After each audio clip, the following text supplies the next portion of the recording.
ये इस वक्त हम जॉर्डन में अम्मान से तकरीबन, जहाँ हम रुके हैं कैपिटल सिटी जॉर्डन का, वहाँ से तकरीबन 150 किलोमीटर की दूरी पर उस जगह आए हुए हैं वादी सफ़रावी में, जहाँ पर आका अलैहिस्सलातु वस्सलाम ने पेड़ के नीचे आराम किया था मुल्क शाम यानी सीरिया जाते वक्त। ये चारों तरफ रेगिस्तान, कहीं पर भी एक दरख्त का भी नामो निशान नहीं, हल्की फुल्की जो रेगिस्तानी घास होती है उसका वजूद है बस, बाकी ये हर तरफ रेगिस्तान है। अब सामने हम जो जा रहे हैं वहाँ वो दरख्त आने वाला है जहाँ सरकार अलैहिस्सलातु वस्सलाम ने आराम फरमाया था, और इस दरख्त को तकरीबन 1440 या 1450 साल गुजर गए, अब तक हरा भरा है।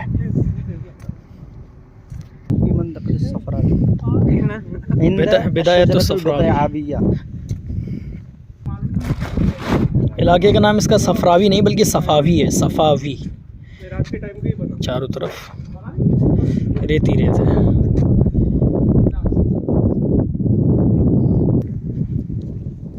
ये उस दरख्त के हम करीब पहुंचने वाले हैं जहां आका अलैहिस्सलाम ने आराम फरमाया था।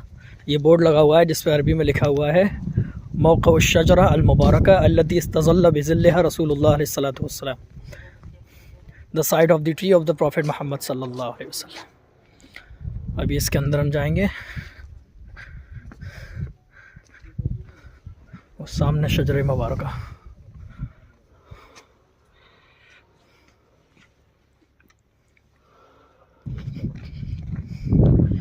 ये क्या आका अलैहिस्सलाम का अब तक ज़ाहिर होने वाला वो अजीम मौजज़ा, दरख्त पूरा हरा भरा खड़ा हुआ है। आसपास कई किलोमीटर तक ऐसे बड़े बड़े दरख्तों का वजूद नहीं है,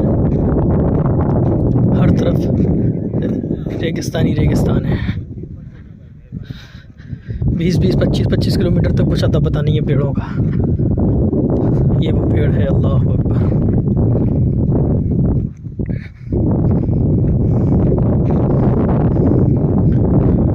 अल्लाहुम्मा सल्ली अला सय्यिदिना व मौलाना मुहम्मद व अला आलिहि व सहबिहि अजमईन। अल्लाहु अकबर।